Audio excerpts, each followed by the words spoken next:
Have y'all seen this?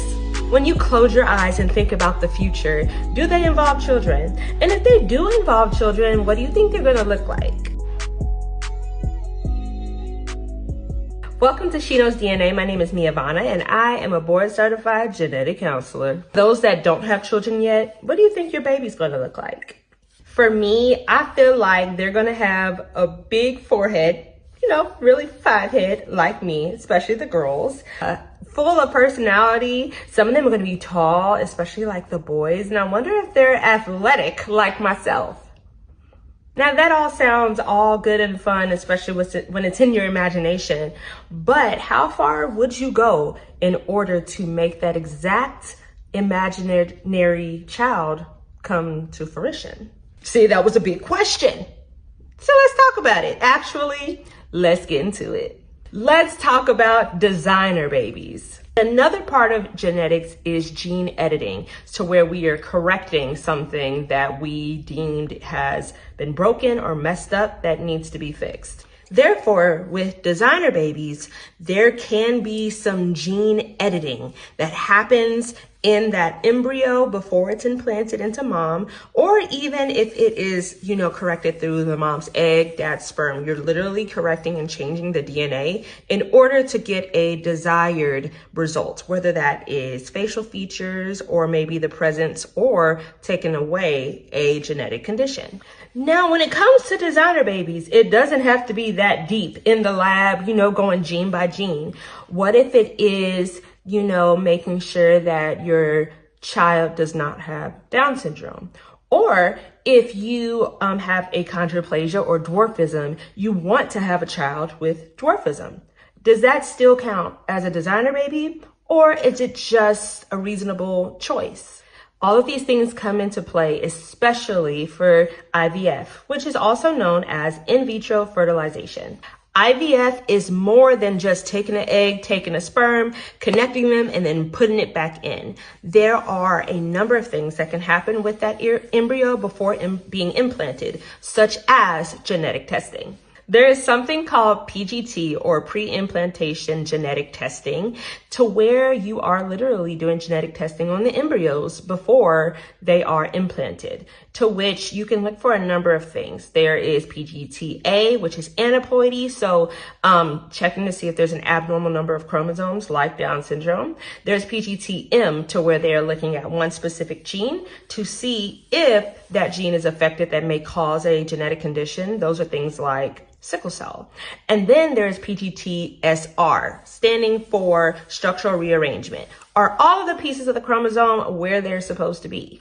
Right now, in general practice, whenever they are doing genetic testing on the embryos, they are trying to eliminate the chance of any of these embryos being abnormal, which is why they test them. So for instance, I may not want a baby with Down syndrome. So when I do IVF, I would have them order PGT-A. They'll look at the chromosomes for all of those embryos and say, okay, these two embryos do have all of these other abnormalities, and then these three are normal. So which ones do you want to implant?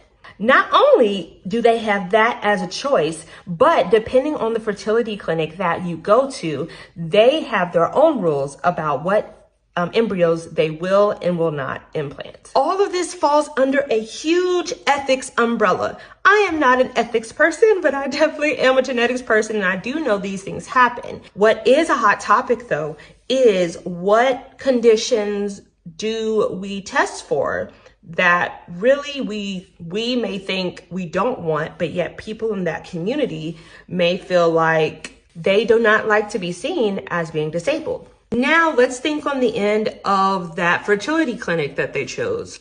They will likely have a rule as to what embryos they will implant, which ones they will not. So for babies that are likely going to end up having achondroplasia, they may say that, hey, that is a genetic condition, it's not normal, therefore we will not implant that embryo that's affected. Another reason why they have stipulations is because they want to help their numbers. We want to see the percentage of live-born babies that fertility clinic has made. And we all know that those with genetic conditions, including things like achondroplasia, have a higher risk of miscarrying or even being stillborn. So in that scenario, who's in the wrong? Are both of them fighting for a designer baby of some sort?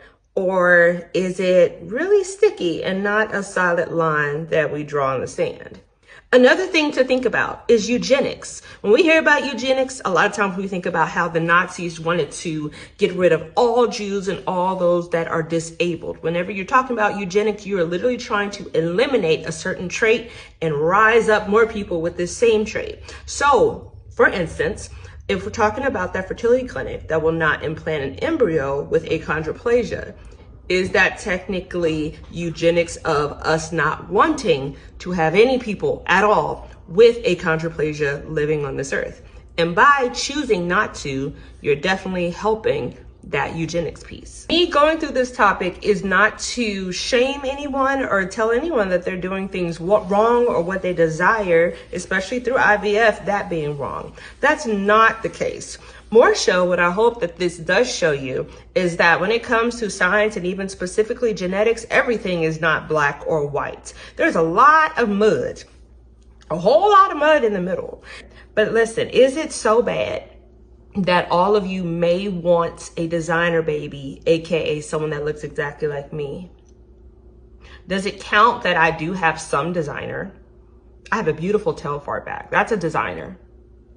Y'all remember my baby dog, Deuce? I don't know if y'all knew this, but I have a dog named Deuce. He is a designer dog.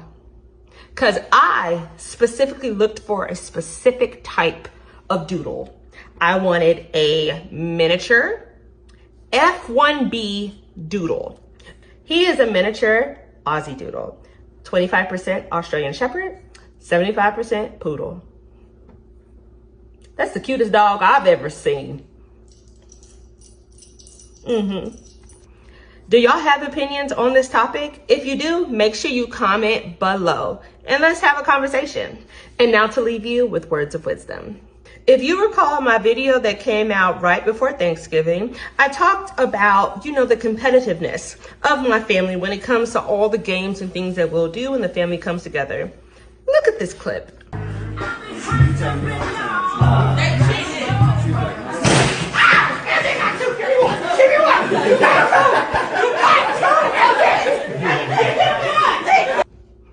See what I mean?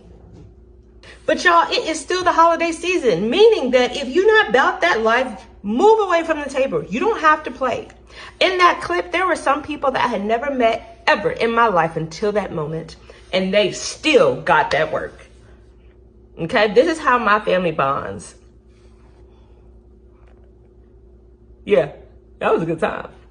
That is all I have. Thank you so much for continuing to support She Knows DNA. Please feel free to like, comment, subscribe, all the things. Y'all know I am going to continue to push these videos out. It is December. It's December, meaning that y'all, we are going strong. We're almost there. But of course, as always, if y'all have any topics you want me to cover, please let me know. Deuce said happy Thanksgiving and Merry Christmas and Happy New Year. He's such a talker. And we'll see y'all next time, okay? Bye.